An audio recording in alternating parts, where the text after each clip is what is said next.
뚝 떨어진 것 같아요. 많이 떨어졌습니다. 추운 생각도 들더라고요. 이제 이렇게 겨울이 한 걸음 더 가까이 다가온 듯합니다. 이제 2021년도 2달밖에 남지 않은 이때 저는 오늘 본문을 중심으로 끝까지 잘 싸워야 승리합니다 라는 제목으로 말씀을 전함으로 은혜를 나누고자 합니다. 한번 따라해 볼까요? 끝까지 잘 싸워야 승리합니다. 축구에 관심 있는 분들은 잘 아시겠지만 지난 12월 12일 날 이란 테헤란 이제 아자디 스타디움에서 우리의 숙적인 이란과의 축구 경기가 있었습니다. 2022년 카타르 월드컵 아시아 최종 예선 A조 이제 4차전에서 우리는 유럽에 있는 우리 프리미어 리그라고 할 수 있는 손흥민이랑 이찬 같은 선수들을 주축으로 해서 파울로 벤투 감독이 이끄는 축구팀 이곳에서 이제 경기를 치렀습니다. 경기를 마쳤는데 1대1로 마쳤어요. 좀 아쉬운 거는 손흥민 선수가 이날도 후반전 시작하던 3분 만에 선제골을 넣었는데 후반 31분쯤에 또 알리레자 잔 바크시에게 아쉬운 동점골을 허용하면서 무승부가 된 것이죠. 이 경기장에서 우리는 여태까지 한 번도 이긴 적이 없어요. 그래서 이번에는 이기나 기대했는데 그렇게 되지 못했습니다. 또 반면 5일에 있었죠. 경기도 안산 와스타디움이라고 해서 한국말로 와네요. 여기 와 뭐 그런 것 같은데 와스타디움에서 벌쳐진 시리와의 3차전은 경기 후반에 이제 역시 황인범 선수가 선제골을 넣었는데 또 39분쯤에 시리아 팀에게 동점골을 하고 위기를 맞았습니다. 경기 종료 5분 남겨놓고 손흥민 선수가 한 골을 집어넣어서 이제 2대1로 승리를 했습니다. 또 지나 했는데 그래도 이긴 경기가 돼서 2위는 유지할 수 있었던 것을 봅니다. 축구를 보면 느끼는 것은 끝까지 잘 싸워야 된다는 것이죠. 휘슬을 울리기 전까지는 경기가 끝나는 것이 아니에요. 뒤집힐 수도 있고 또 승리가 무승부가 될 수도 있고 이런 것이 축구 경기라는 생각을 하게 됩니다. 그렇다면 우리 인생은 어떻습니까? 우리의 인생도 전후반전에 있는 운동경기 같다는 생각을 하게 됩니다. 이것도 마치 끝까지 잘 싸워야 승리할 수 있는 것입니다. 본문에 등장하는 요아스는 전반전은 잘했는데 후반전에 모든 것을 망친 임금입니다. 그는 BC 835년에 예루살렘과 유대를 다스렸던 유다의 왕입니다. 그의 통치는 제사장 여호야다 생전에 성전을 베풀었고 또 그의 사후에는 악정으로 양분할 수 있습니다.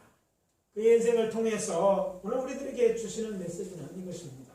첫째, 세상 사람의 말을 들으면 결국 실패한 인생이 됩니다. 따라해 봅시다. 세상 사람의 말을 들으면 결국 실패한 인생이 된다. 요아스는 실패했던 것보다 우리 많은 성도들에게 요아스 하면 괴가 생각나죠. 성전 문 앞에 괴를 만들어 두고 거기에 이제 나오는 헌금을 가지고 오래돼서 퇴락한 하나님의 전을 수리한 정말 좋은 왕으로 알려져 있습니다. 그는 처음에 이렇게 선정을 베푼 왕이었어요. 그러나 제사장 여호야다가 죽은 후에 타락하여서 조상들의 하나님을 떠나 아사라 목상과 우상을 섬겼습니다. 그러다가 전국에는 아람 군대가 쳐들어와서 많은 장백들과 백성을 죽였고 또 그도 이제 그들과 맞서 싸우다 크게 부상을 당하여 버렸습니다. 사람들이 그를 왕궁으로 데려왔으나 이번에는 반역자들에 의해서 침대에서 살해되는 불행한 일을 겪었던 왕입니다. 그가 죽자 사람들이 그를 장사하는데 그가 40년 이상을 유다 왕국을 다스린 이스라엘의 유다 땅 유다 왕이죠. 그러니까 왕이었음에도 불구하고 그의 시신을 다윗성에는 장사하였지만 다윗 가문에 이제 조상들이 묻혀 있는 왕들의 묘실에는 안장시키지 않았어요. 다윗 가문을 말하자면 더럽혔다고 생각했기 때문에 불명예스럽게 그냥 다윗 성에만 이제 장사하는 일이 일어난 것입니다. 그렇게 그는 유다 왕국에서 실패한 왕으로 역사에 남아 있습니다. 그래서 요아스의 통치는요, 제사장 여호야다 생전의 선정, 그 외의 악정으로 양분될 수 있는데, 그의 실패는 이렇게 제사장 여호야다 죽음 후에 유다 방백들의 말을 들음으로부터 시작됩니다. 유다의 대신, 방백들이란 말은 우리말로 하면 대신들입니다. 대신들의 말을 들었는데 그게 실패가 됐다, 이런 말이죠. 그의 인생을 잠깐 들여다보면 이렇습니다. 그는요, 일찍 왕이 되었어요. 그가 몇 살에 왕이 됐습니까? 예. 공부 잘했네요. 예, 7살에 왕이 됐어요. 7살에 어린 나이에 왕위에 오른 사람이었습니다. 왜 그렇게 되었을까? 문제는 그의 할머니이자 유다 왕이었던 아야시아 왕의 어머니 아달랴가 그의 아들이 남왕국 이제 요람 왕에게 병문안을 갔다가 이제 반역을 일으킨 예후에게 죽임을 당합니다. 이 소식을 들은 그가 이제 욕심을 내서 유다 집에 남아있는 왕자들을 모두 죽이고 자기가 왕이 돼서 다스린 것입니다. 이스라엘은 20명의 왕이 있었는데 19명의 남자 왕과 1명의 여왕이 있는데 바로 이 여왕이 아달랴인 거죠. 그는 왕후였어요. 자기 아들을 왕으로 세웠어요. 왕이 자기 아들이 죽임당하자 다른 왕자에게 그의 왕위를 넘겨준 것이 아니라 자기가 그 왕위를 차지하려고 남은 왕자들을 다 죽였는데 그때 못 죽인 이제 왕자가 하나가 있었는데 바로 요아스였습니다. 근데 아달랴가 이렇게 왜 이렇게 악하게 됐는가에 대해서 우리가 알 필요가 있습니다. 아달랴는 유다왕 여호사밧과 이스라엘 왕 아합이 이제 우리 싸우지 말고 우리가 평화를 누리자고 해서 서로 우리 민족끼리 싸우지 말라고 해서 서로 이제 정략 결혼을 하게 됩니다. 그래서 어떻게 됩니까? 이제 아합의 딸을 데려다가 이제 유다왕 유다왕 요람에게 시집을 보낸 것이죠. 그래서 이때 시집 온 이스라엘의 공주가 바로 아달랴였어요. 근데 아달랴는 이스라엘 왕 아합의 딸이었지만 그의 어머니는 이세벨로 바알 숭배자였고 이스라엘로 시집온 시돈의 공주였습니다. 당시 시돈은 바알과 아세라 목성을 섬기는 우상을 섬기는 나라인데 아합 왕이 이들과 정략 결혼을 해서 얻은 아내가 바로 이세벨이었다는 거예요. 그럼 평생 이제 바알과 아세라를 섬겼고 이스라엘에 시집 와서도 여전히 바알과 아세라 목상을 섬겼을 뿐 아니라 아예 이스라엘 전체를 여호와 하나님을 버리고 바알과 아세라를 섬길 수 있도록 정책적으로 배려했던 인물이 바로 이세벨입니다. 우리가 잘 아는 것처럼 이세벨 우리가 들어서 알고 있죠. 누구 때문에 알게 됐냐면 갈멜사라 이사야와 대결할 때 등장하는 여인이 바로 이세벨인 것이죠. 예? 엘리야 선지자. 제가 헷갈렸죠. 엘리야 선지자와 이제 대결했던 이제 선지자가 바로 이제 바알과 아세라 제상을 비워던 아합 왕의 아내가 바알 선지자와 아세라 선지자를 자꾸 양성을 했어요. 그리고 하나님의 제사장들은 이스라엘은 어떻게 했습니까? 돈 주고 사서 이렇게 하니까 권위도 떨어지고 하나님도 점점 멀어지게 만들었던 결정적인 역할을 하게 됩니다. 그래서 그런 어머니의 신앙 그대로 본받은 상태로 있다가 이제는 이스라엘에서 유다 쪽으로 시집을 오면서 같은 악한 일을 하는데 유다는 북왕국 이스라엘보다 하나님의 성전도 있고 제사장들 마음대로 못했어요. 그래서 이제 그가 기회를 엿보다가 자기 아들이 죽는 기회를 틈타가서 왕자들을 다 죽이고 왕이 되어서 여왕으로서 통치했던 것입니다. 아무튼 이때 유일하게 아시아의 아들 중에 살아남은 사람이 요아스였고 이제 갓돌 지난 요아스는 아시아 왕의 누이요 제사장 여호야다의 아내였던 여호사밧의 도움으로 살아납니다. 제사장 여호야다의 도움으로 그가 이제 집에서는 키울 수 없으니까 하나님 전에서 6년 동안 양육을 받았다고 얘기합니다. 성전에서 20아이를 키우는 거예요. 제사장 여호야다가 그렇게 해서 집에 들어오면 들통나서 죽을 것 같으니까 아예 성전은 누구만 드러나면 제사장과 레위들만 드러나니까 철저히 통제하면서 6년 동안을 거기서 키우게 됩니다. 그리고 7살 되었을 때 여호야다는요 아달리아의 왕위를 이제 찾아가지고 그의 적통이었던 요아스에게 넘겨주게 되었던 것입니다. 때문에 요아스에게 여호야다는 혈안으로 보면 누구였습니까? 자기를 구해준 고모부였어요. 그러나 영적으로 그를 길러준 아버지와 같은 존재이면서 또 영적 아버지였던 사람이 바로 여호야다였어요. 요아스는 왕이 되었지만 처음에 그가 7살에 뭘 알겠어요? 왕은 됐는데 왕으로서 통치할 때 누가 도와줬겠어요? 그래서 여호야다가 섭정을 하면서 그로 하여금 어떻게 통치하는 건지 왕처럼 잘 그를 왕을 보호하여서 좋은 왕으로 성장시켰습니다. 그리고 그가 이제 왕위에 쓴 23년이 되었으니까 30살이 되었을 때 우리가 잘 아는 낡고 퇴락한 성전을 나서서 수축학설을 재현하고 그 일을 성공리에 마친 것입니다. 이 얘기는 뭡니까? 바로 요아스가 잘 성장해서 좋은 왕이 되었다는 것을 의미하는 것이죠. 성경 역대하 24장 2절은 말합니다. 제사장 여호야다가 세상에 사는 모든 날에 요아스가 여호와 보기에 정직히 행하였으며, 이 말이 무슨 의미입니까? 제사장 여호야다가 사는 날 동안 정직히 행하여 하나님을 기쁘시게 하고 또 왕으로서 백성에게 헌정을 베푼 좋은 왕이었다, 이런 표현인 것이죠. 그런데 17절의 말씀을 보면 여호야다가 이제 늙어서 죽게 됩니다. 그의 나이 130에 죽게 되어졌을 때 유다야 방백들이 와서 왕에게 절하며 왕이 그의 말에 마음을 뺏겨서 이제 18절 어떻게 됩니까? 여호와 하나님을 떠나서 아사라의 목상과 우상을 섬기게 되었던 것을 알게 됩니다. 아마도 요아스는 자신의 든든한 후원자였고 조언자였던 여호야다를 잃고 큰 상실감에 빠졌던 것 같습니다. 그렇지만 그의 나이가 이제는요 30세를 훨씬 지났잖아요. 그도 이제 어떻게 다스려야 되는지 잘 알고 있는 그런 나이에도 불구하고 충신들보다는 아첨하는 간신배의 말을 듣고 국정을 펼치면서 악한 왕이 되고 만 것입니다.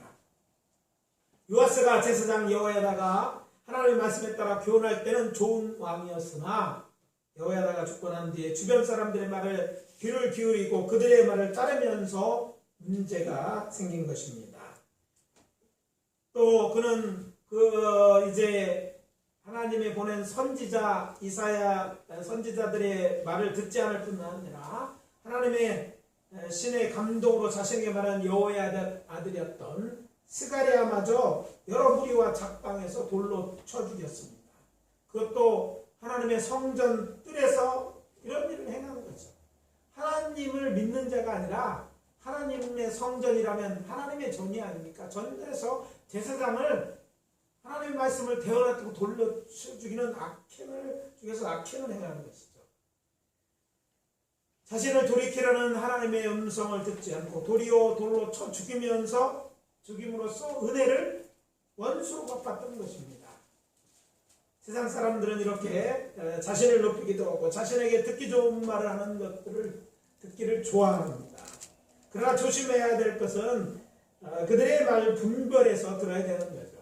다 나에게 좋은 말만 해주는 것이 아니라 자신의 욕심 때문에 나를 이용하기도 하고 또 내가 이제 바로 서 있지 않으면 뭐가 좋은 말인지 모르기 때문에 나쁜 이런 말들을 듣고 나쁜 행동을 할 수 있다는 것이죠. 세상 사람들이 우리에게 하는 말은 성경과 같은 말도 있지만 대부분의 경우 성경과 다른 말이 참 많습니다. 사람들이 생각하는 것과 하나님의 생각이 다름을 우리가 인정해야 될 줄 압니다. 세상은 세상 수단과 방법을 가리지 말고 출세하라고 유혹하지 않습니까? 한 번인데 남들은 또 그렇게 하는데 왜 너만 다르게 사느냐고 얘기합니다. 그런 것처럼 뭐 네가 왕인데 왕이라면 마음대로 왜 왕이지? 이렇게 꼭 살 필요가 있느냐? 막 이런 여러 가지 말로 저를 유혹했고 저는 그런 말을 따라 살다 보니까 결국 끌려가서 악한 일을 행하게 되고 그것이 쌓이면서 정말 배은 만드는 일까지 벌이게 됐던 거예요. 이렇게 세상 말을 듣게 되면 요한서처럼 하나님이 싫어하는 일을 하게 되고 결국 그것이 결과적으로는 실패한 인생을 살게 되는 것입니다. 여기에 우리가 매주 하나님 말씀을 들어야 하는 이유가 있습니다. 계속해서 하나님 말씀을 듣지 못하면 결국은 실패하고 말 것이기 때문입니다. 매주 우리는 왜 교회를 나와야 되는 겁니까? 왜 우리는 성경을 보아야 하고 또 기도해야 합니까? 세상 사람들의 말을 들으면 결국 실패한 인생이 될 수밖에 없기 때문입니다. 하나님은 우주 만물을 통치하시고 모든 걸 알고 계시고 우리에게 선한 것이 무엇인지 알고 이야기하지만 세상 사람들은 그렇지 않아요. 눈에 보이는 것만 알고 있고 욕심이 있고 자기 어떤 이익들을 취하려 하기 때문에 결국 그대로 따라가면 실패할 수밖에 없다는 것입니다. 중요한 것은 그 일을 얼마나 지속하느냐 못하느냐였어요. 신앙생활을 하는 이들에게는 그렇습니다. 안 믿는 자들이야 세상대로 살으면 되겠지만 믿는 자일 때도 실패하는 이유 요아스가 그랬죠. 요아스도 처음에는 잘했다니까요. 그러나 마지막에 실패한 이유는 뭐예요? 끝까지 지속해서 살지 못했던 것이죠. 인생의 성공과 실패는요, 좋은 일을 시작했는데 그 일을 계속하느냐 그렇지 않느냐에 달려있다고 말할 수도 있는 것입니다. 그래서 권면합니다. 끝까지 주의 뜻을 따라 사는 자들이 되십시오. 교회 다니는 게 쉽지는 않습니다. 매주일 교회 나오는 거 이거 대단한 일입니다. 우리는 매주 나오니까 익숙하지만 그렇잖아요. 한번 어디를 가려고 하면 복잡한 게 많습니다. 여자분들은 굉장히 할 일도 많잖아요. 남자들은 간단하게 자기 일만 하고 왜 안 가? 아직도 안 가? 막 이렇게 하지만 아이들도 챙겨야 되고 이런 말을 매주 그 일을 한다고 생각해 봅시다. 시간도 뭐 항상 여유가 있는 게 아니라 모처럼 쉬려고 하는데 매주 교회는 나오라고 그러잖아요. 또 교회 와서 예배 드리고 끝나는 게 아니라 교회에서 또 헌신도 하게 되고 여러 가지 일 때문에 교회 하는 일은 방해를 받을 수밖에 없고 또 그런 걸 자꾸 기울이다 보면 재미난 거는요. 한 번 빠지기 시작하면 한 번이 두 번 되고 어느가 보면요. 하나님부터 멀리 있는 것을 보게 됩니다. 그래서 계속 하는 게 중요해요. 마치 자전거를 탈 때 넘어지지 않으려고 하면 넘어질 수밖에 없어요. 그래서 여러분 옛날에 이제 우리 동네에 사는 그 올림픽 같은데 자전거 경기 같은 걸 했어요. 저희 학교 다닐 때도 그런 경기를 했는데 경기 내용은 뭐냐 천천히 가 누가 천천히 가느냐가 1등을 하는 거예요. 천천히 가는데 안 넘어지려고 하는 사람들 다 넘어지고 누가 만나서 조금이라도 가는 사람이 결국 이겨요. 안 가려고 그냥 서 있는 거 쉽지 않아요. 마찬가지입니다. 페달을 불러야지 앞으로 가야지 안 넘어지는 거예요. 나는 내가 다 심지가 내가 한다. 이게 쉽지 않아요. 그래서 계속해서 힘들지만 앞으로 조금씩이라도 나가면 중심을 잡을 수 있고 신앙생활에는요 왜 이렇게 방해하는 사람들 말을까요? 그것은요 이 세상은 악한 영이 지배하고 있는 세상이기 때문입니다. 악한 영이요 이제 말세 때에 더욱 믿는 자를 힘들게 하고 타락하게 만들려고 해요. 그래서 거짓을 넣고 우리를 미혹하여서 넘어지게 하는 거예요. 인간의 스스로 욕심도 있어서 정말 죄 정욕대로 살다면 실패할 수 있는데 악한 영이 우리를 잡고 싶고 우리를 넘어지게 하니까 더 많이 넘어지는 거예요. 이런 사람들의 말을 자꾸 듣고 이것도 하고 저것도 하려고 하다 보니까 실패하는 거예요. 그래서 부탁합니다. 끝까지 하나님을 믿기로 작정했다면 그냥 앞으로 나가시래요. 끝까지 신앙생활을 해야 되는 거예요. 그래서 바른 길로 가야 될 줄 믿습니다.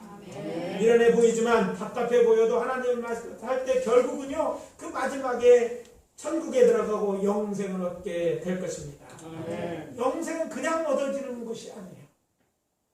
하나님의 베풀어준 은혜가 있지만 그 은혜를 지키고 끝까지 우리 믿음을 지키고 그 말씀을 따라 갈 때만이 우리는 영생을 얻게 되는 것입니다.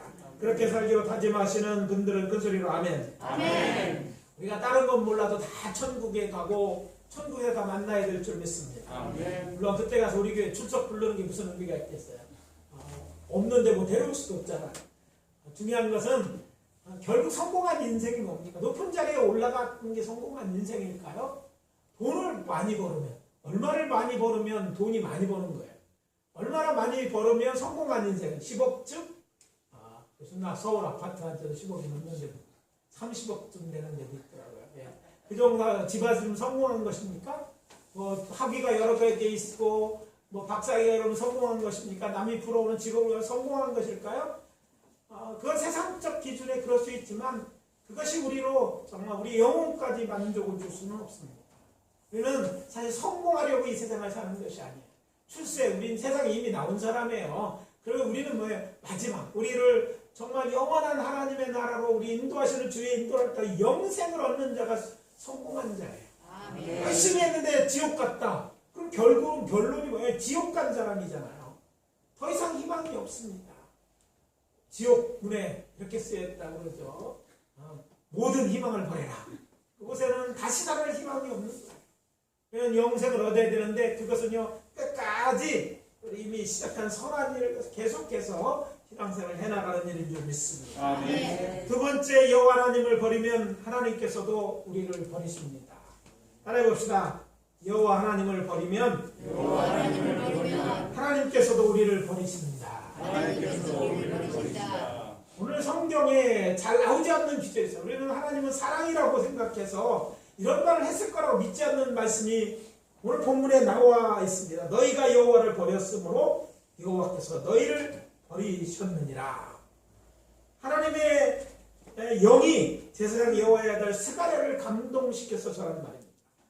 하나님은 어제나 오늘이나 영원토록 변하지 않습니다. 그 변하지 않는 하나님의 말씀이 이것인 거예요.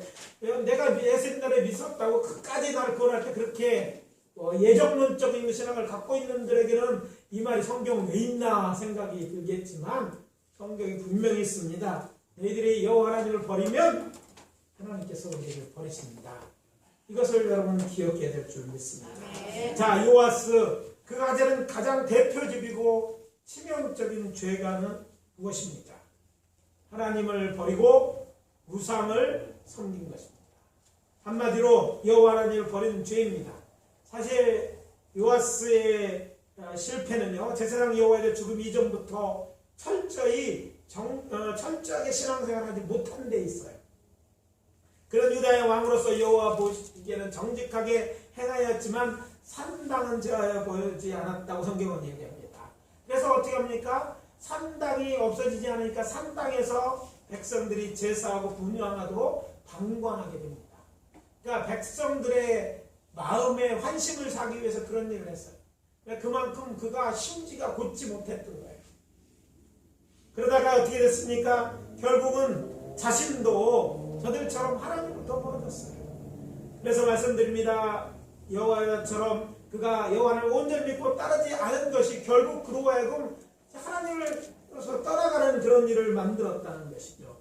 죄악이 뿌리가 되어서 결국 자신도 유다 백성들의 말을 듣고 아사랴 목상과 우상을 숭배하고 섬기게 된 것입니다. 좀 더 정확하게 말해서 자신의 하나님을 갈아치우는 결정적인 죄를 진 것이죠. 여호와 하나님 대신 우상을 그 자리에 세우고 그를 섬겼다는 것이죠. 성경이 가르치는 하나님을 떠난 죄인을 다루시는 하나님의 공식이 무엇입니까? 하나님 백성이 죄를 지어 하나님을 떠나면 주변 나라로 인한 압박이 시작되고 그래서 아이고 잘못했구나 하고 회개하고 기도하면 어떻게 합니까? 돌이키면 하나님께서 구원자를 보내서 저들을 구원하십니다. 이게 사사기에 잘 드러난 이스라엘 역사 속에 드러난 구원의 흐름입니다. 사사기를 보면 7번 큰 하나님으로부터 멀어진 사건이 있고 7번 구원받은 사건이 있습니다. 이 말은 우리 인생에도 지금도 마찬가지라는 얘기죠. 우리가 백성을 지면 하나님이 사랑하셔서 우리로 하여금 문제를 만나는데 우리 주변 사람들이 어떤 문제를 통해서 우리를 압박하고 힘들게 만듭니다. 그러면 하나님의 사람인 이스라엘 백성들 어떻게 돼요? 막 회개하고 이제 뜻을 돌이키고 하나님을 향하면 하나님께서 이제 그를 구원자를 보내서 그를 구원하시는 역사가 계속된다는 것입니다. 그때와 같이 하나님께서는 드디어 유다를 아람 사람들에게 붙이셨습니다. 아람 왕 하사엘은 가드를 공격하고 예루살렘으로 쳐들어왔습니다. 요아스 왕과 유다가 멸망의 위기에 처해진 것입니다. 여기서 놓치지 말아야 할 것이 있습니다. 바로 이때가 그에게는 여호와 하나님께 돌아올 기회였다는 적이죠. 그는 사사기에 대해 잘 알고 있었어요. 이런 일이 생기면 성경대로 되는구나. 그럼 어떻게 돼요? 그래, 어떻게 해서 이들이 구원받았나? 다른 거에서 구원받은 게 아니라 회개하고 돌이키면 하나님이 구원하신다는 이런 믿음을 가졌어요. 오늘 우리도 마찬가지입니다. 영적인 신앙생활을 하다 보면 같은 패턴이 계속되고 있어요. 인생에 비슷한 점이 있다는 것이죠. 하나님을 잘 믿던 사람도 죄를 짓고 하나님부터 멀어지면 하나님이 문제를 만드십니다. 처음에는 작은 데서부터 시작돼요. 하나님 경고도 하시고 하나님은 이제 어려움을 주셔요. 내가 사랑하는 자들 통해서 어려움을 주시고요. 근데 그래도 안 들으면 하나님은요 강수를 두기 시작합니다. 내가 있는 것들이 큰 환난과 어려움을 그냥 모든 것이 뒤집히는 것 같은 전쟁이란 그런 거잖아요. 억압받고 힘들 때 결국 뭐예요? 내 힘으로 어쩔 수 없을 때 사람들은 하나님을 찾습니다. 부르짖어 기도하죠. 그럴 때 중요한 것은 하나님의 마음은 저를 괴롭히는 게 아니었다니까. 그걸 통해서 저를 구원하고 저 가정을 저 민족을 구원하기는 하나님의 사랑하심이 그런 문제가 일어나도 내버려 두신 거였기 때문에 하나님은 저의 회개의 기도를 들으시고 어떡합니까? 그 문제를 구원자를 위해 해결하며 다시 신앙을 회복시키는 거예요. 그래서 제가 청년들에게 이런 얘기를 왜 살다가 인생을 왜 살다가 사람들이 완벽하게 다 살 수는 없겠죠. 실수하고 넘어질 때가 있습니다. 그런데 그럴 때 잘해야 됩니다. 어려움이 있고 문제가 생기면 빨리 돌이키는 게 지혜로운 거다. 다 터져서 맞고 아파가지고 그때 가서 돌이키지 말고 하나님이 매를 딱 드시는 것 같으면 얼른 돌이켜라. 이게 인생의 지혜다. 꼭 맞고 오려고 하죠. 근데 사람들은 참 이상해. 꼭 맞아야지 정신 차려. 이렇게 하면 안 되지. 마음에 부담이 있고 옆에서 자꾸 얘기하는데도요. 자꾸 무시하고 요거까지만. 어떻게 하면 지나가겠지만 남들도 어려운데 다 이렇게 타협하다가 결국 한참 멀어지고 나서 큰 어려움이 오고 그때 가서 회개합니다. 그래도 회개했는데 요아스는요. 그때가 되었음에도 신앙이 너무 멀리 갔으니까 어떻게 합니까? 돌이키지 않게 됩니다. 그래서 결국 그 어려움을 당하고 나라도 망하고 자신의 잘못 인던 방백들도 죽임을 당하고 나라가 다 망한 후에 그 싸움틀에 자신도 부상당하고 결국 암살되는 그런 일까지 겪지 않습니까? 이것들을 우리가 보고 깨달아야 될 줄 압니다. 물론 이때 여호와스는요 나름대로 이 요아스 자기 위기를 극복해 보려고 노력합니다. 그 성전에 있는 성물들과 곳간에 있는 그 왕국의 금을 하사에게 보내서 유화책도 쓰고 이렇게 처음에 하는데 결국 그걸로 되지 않아요. 결국은 적군은 아람 왕의 조공을 받았지만 그걸로 공격을 멈춘 거예요. 욕심은 또 오히려 더 나. 이게 아직 더 나올 게 있구나. 또 공격에 결국 어렵게 되잖아요. 이것을 통해서 우리가 우리 인생에 살아가는데 유익되는 메시지를 여기서 들어야 될 줄 믿습니다. 하나님이 죄악 가운데 살아가는 요아스와 유다에게 행한 일이 하나님이 하신 일의 전부가 아니었어요. 여호와 하나님께서는 그가 하나님을 버리자 여러 번 당신의 사자들을 통해서 권면하고 있다. 그럼에도 불구하고 저들이 돌이키지 않자 결국 하나님은 그를 버리셨음은 물론이고 하나님의 진노는 그는 물론이거니와 유다와 예루살렘에 임하게 된 거예요. 그도 죄 때문에 죽게 되고 예루살렘 성까지 나라도 위기에 처해진 거예요. 요아스가 나름대로 노력을 안 한 것이 아니라 했음에도 불구하고 저가 해야 될 회개하지 않음으로 말미암아서 이렇게 멀어짐으로 결국 이제 죽음으로 저 인생이 끝나게 되었다는 것입니다. 그의 영적 아버지였던 제사장 여호야다는 왕이 아니었음에도 불구하고 이제 왕의 묘실에 장사되었습니다. 그렇지만 정작 유다의 왕이었던 그는 다윗성에 장사되는 것으로 끝이 났어요. 한 사람은 왕이 아닌 제사장이었지만 다윗 왕의 반열에 올랐고, 한 사람은 다윗 왕의 후손으로 유다 왕국을 40여 년이나 다스렸지만 제외됐던 것입니다. 요아스가 하나님을 버리니까 어떻게 되었다고? 하나님께서 결국 그도 버린 것이에요. 그는 하나님께 버림받았을 뿐 아니라 적군에게 사람들에게 이용당하고 적군에게도 이용당하고, 결국 싸우다 죽고 왕의 매로 들어가지는 이런 비참한 인생으로 그의 인생이 떠났다는 것이죠. 하나님을 버리면 그렇게 됩니다. 하나님을 떠나면 그렇게 됩니다.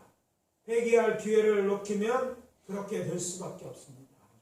물론 요아스 얘기한 것처럼 하나님 우리에게 마음이 멀어진 자들, 하나님을 버린 자들에게 문제도 주시고 선지자들을 계속해서 보내시는 분입니다. 그러나 끝까지 거역하고 죄를 지으면 결국 하나님은 그를 멸망하도록 내버려 두시는 것입니다. 기억하십시오. 우리가 여호와 하나님을 버리면 결국 여호와께서도 우리를 버리십니다. 또 하나 기억해야 될 것은요, 이곳에 나와 있지 않지만 성경에서 말하는 진리 중 하나는요, 여호와 하나님은요 죄인들의 기도를 듣지 않습니다. 그런데 한 가지 기도만 예외로 들으십니다. 회개의 기도. 아무리 큰 죄를 지었다 할지라도 하나님 앞에 회개하는 기도는 하나님 언제나 들으시고 저들을 구원하시고 저를 용서해 주십니다. 왜냐하면 하나님 우리를 사랑하셔서 구원하기로 작정하신 분이기 때문입니다. 하나님이 그 아들 예수를 이 땅에 보내신 것은 우리가 잘 살아서가 아니라 죄 가운데 살았음에도 그를 사랑하시기 때문에 그를 구원하시려고 구원자 예수를 이 땅에 보내신 것입니다. 당신의 아들을 십자가에 달아서 죽임으로 당신의 아들을 버리시고 그를 믿는 자들을 구원하시려는 하나님의 계획이셨어요. 하나님의 사랑이 이렇게 크십니다. 중요한 것은 하나님이 우리를 포기하시면 우리 스스로 포기하는 일이 없어야 될 줄 압니다. 죄 큰 죄 졌죠. 잘못 크게 했죠. 그래도 하나님은 그럼에도 불구하고 우리가 회개하고 돌이키기를 원하십니다. 하나님의 마지막에 정 안 된 자, 회개하는 자에게 최고의 복은 그의 생명을 거둬서 영혼만이라도 구원하시는 거예요. 그만큼 하나님은요 우리로 살게 하시려고 작정하신 분입니다. 그런데 돌이키지 않고 회개하지 않고 점점 멀어져서 하나님을 대적하고 하나님에게서 버리면 결국 하나님은 저들을 세상 사람들과 버려둘 수밖에 없다는 사실을 기억해요. 하나님의 마음을 슬프게 하는 거예요. 하나님이 이것이 기쁘신 일이 아니에요. 근데 우리가 그 하나님의 심정을 알고 오늘 우리들이 잘못됐을 때 우리에게 정말 그렇게 살면 안 된다고 회개하라고 기회가 주어졌을 때 회개하는 우리가 되어야 될 줄 압니다.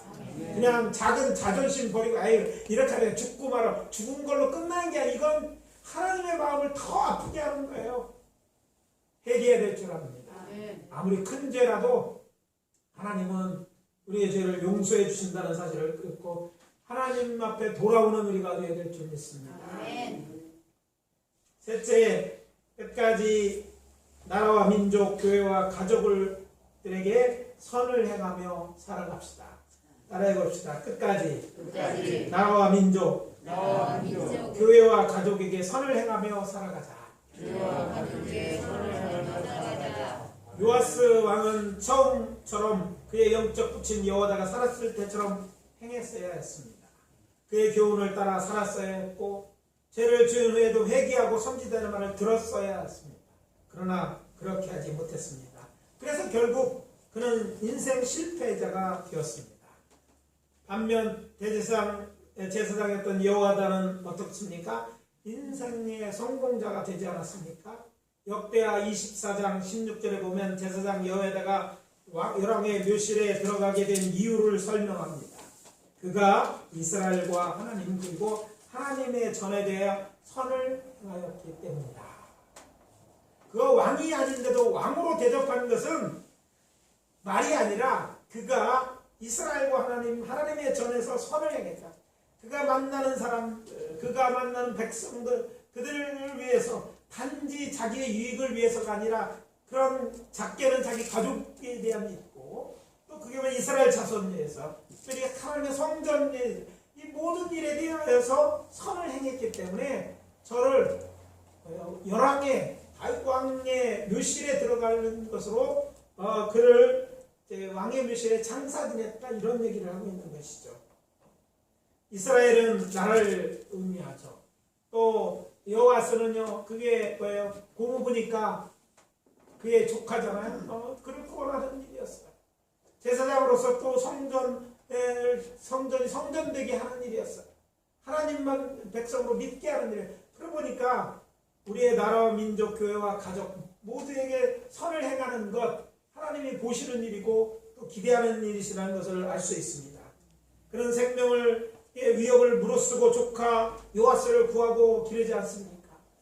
그냥 딴 집에서 기르는 것이 아니라 성전에서 제사장과 문지기들과 협력해서 그를 길렀을 뿐 아니라 그가 7세 더 이상 기를 수 없을 테니까 어떻게 됩니까? 왕에 대해서 반역을 할 수밖에 없는 거죠. 그래서 결국은 이 반역해서 사실 원래 요아스 왕이 얻어야 될 왕위를 되찾아오는 일이었지만 이런 생명을 걸고 행하야 했던 일이고 또 백성들은 이 여호와에 따라서 그렇게 순종함으로 이 큰 역사를 이루게 되었던 것입니다. 그래서 우리는 이런 그 여호와에 대한 일에 대해서 관심을 기르고 알아야 될 필요가 있습니다. 물론 앞에서 얘기하는 아달랴 그가 한 일이 워낙 하나님 앞에 큰 죄인이었어요. 하나님의 백성으로 하나님을 떠나게 했고 하나님의 전을 우상의 전으로 만드는 그런 악한 일을 했고 또 우상 숭배를 조장했을 뿐 아니라 왕위도 빼앗아서 또 백성들의 신앙 하나님으로부터 백성들을 빼앗아 아세로와 이런 우상들을 섬기는 자로 만들지 않습니까? 이런 악녀였기 때문에 여호와는 요아스를 왕으로 세우고 아달랴를 제거함으로써 이스라엘의 평안이 찾아오게 한 것입니다. 사실 그런 아달랴처럼 이런 기회를 이용해 왕이 쿠데타에 성공했어. 그럼 어떻게 하면 왕이 될 수도 있었어요. 그의 나이가 몇 습니까? 7세잖아요. 여러분 우리나라에도 과거 역사에 보면 어린 왕을 세우고 결국 자기가 왕 되는 일이 얼마나 많았습니까? 백성들도 그렇고 그런데 우리가 아는 것처럼 여호야들은 그런 유혹이 있었음에도 불구하고 끝까지 요아스를 왕으로 세우고 또 그를 도와서 좋은 왕이 되도록 했던 것을 알게 됩니다. 그리고 죽는 날까지 그의 요아스가 선왕이 될 수 있도록 교훈하고 도와줬던 분이 여호야입니다. 왕은 아니었지만 왕과 같은 위치에 있었고 또 왕보다 보통 왕이 할 수 있는 그 이상의 것을 해왔기 때문에 결국 그는 다윗 왕의 묘실에 들어갈 자로 인정되었고 그렇게 된 줄 믿습니다. 우리 인생 중에도 이런 인생의 전환점이 있거나 지금 그때를 지나는 분도 계실 것입니다. 그런 분들에게 말씀드립니다. 많은 사람이 시작은 좋았지만 그 마지막은 비참하게 끝을 맺습니다. 히포크라스 선서를 하면서 자신의 명예를 받아들이겠다는 의사가 간호사가 있는가 하면 민중의 지팡이가 됐다는 경찰도 있고 백성을 위해 좋은 일 하겠다는 정치인이 되는 분들이 계실 것입니다. 그러나 안타깝게 끝까지 처음 마음을 지키고 인생을 사는 사람은 그리 많지 않습니다. 그렇다면 신앙인들은 어떻습니까? 세상 사람들과 크게 다르지 않은 것이 슬픈 현실입니다. 하나님의 말씀이 아니라 세상 사람의 말을 듣고 따라가다 결국에 가서는 하나님을 버리고 돈이나 재물, 명예 같은 우상을 섬김으로 실패하며 인생을 마감한 사람들이 너무 많이 있습니다. 요아스처럼 결국 실패한 인생을 사는 것입니다. 그래서 말씀드립니다. 혹시 지금 처음과는 전혀 환희하게 다른 신앙생활을 하는 분이 계십니까? 아직 기회가 있을 때 돌이키십시오. 지금이라도 빨리 궤도를 수정해야 한다고 말씀드리는 것입니다. 물론 어떤 분들은 제사장 여호와에 처음부터 지금까지 잘하는 분들이 계실 것입니다. 그렇다면 한눈 팔지 말고 다른 데 마음 두시지 말고 계속해서 하나님을 잘 섬기십시오. 아멘. 이것이 잘 믿는 것이고 이것이 축복의 비결이고 인생 성공의 비결입니다. 아멘. 여러분들이 다 그렇게 되시기를 예수 그리스도 이름으로 축원합니다. 오늘 말씀 마무리합니다. 저는 우리 김복욱교 성도님들이 모두 대세상 여호야다 같이 한결같이 하나님을 믿고 따르며 사람들에게 선을 행하고 교회의 머리 되신 주님께 충성하심으로 승리한 인생을 살아가시기를 예수 그리스도의 이름으로 축원합니다. 이 시간 잠깐 2, 3분만 기도하도록 하겠습니다. 혹시 여러분들이 여러분 자신을 돌아보며 여러분들이 고쳐야 될 것이 있다면 고치는 시간이 되어지고 또 계속해서 여러분이 신앙생활 잘하기 위해 필요한 것, 신앙을 지키는 일이 필요하다면 하나님 앞에 도와달라고 기도하는 시간을 갖도록 합니다. 통성으로 잠깐 동안 기도하고 제가 마무리합니다.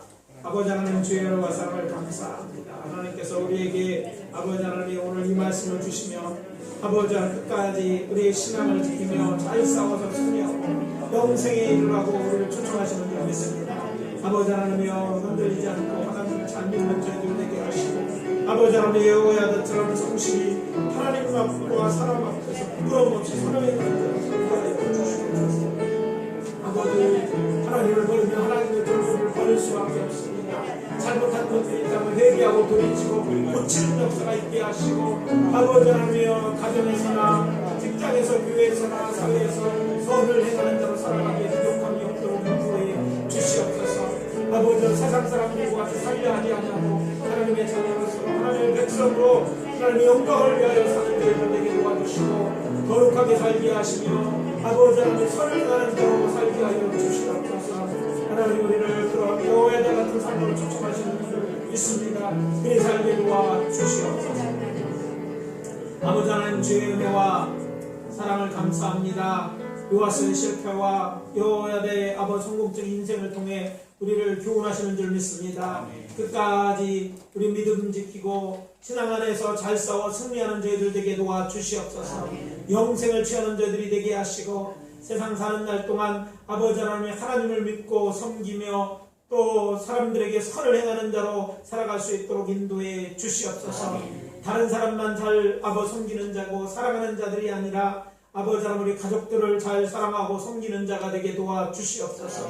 또 이 나라의 민족을 위해서 기도하고 아버지 이 나라 먼저 바로 서게 하는데 아버지 우리를 써주시옵기를 바라옵고 합니다. 아버지 나라 이 민족이 하나님을 잘 섬기는 민족이 되고 아버지 다른 사람들과 다른 나라를 유익하게 하는 민족이 되어줄 수 있도록 축복해 주시옵소서. 오늘 말씀을 통해 깨닫는 대로 살게 도와주시되 요아스같이 아버지 하나님 실패한 인생을 사는 자가 아니라 아버지 하나님이여 여호야다같이 천국 가서 마지막까지 끝까지 잘 싸워 승리하는 인생들 되게 도와주시옵소서.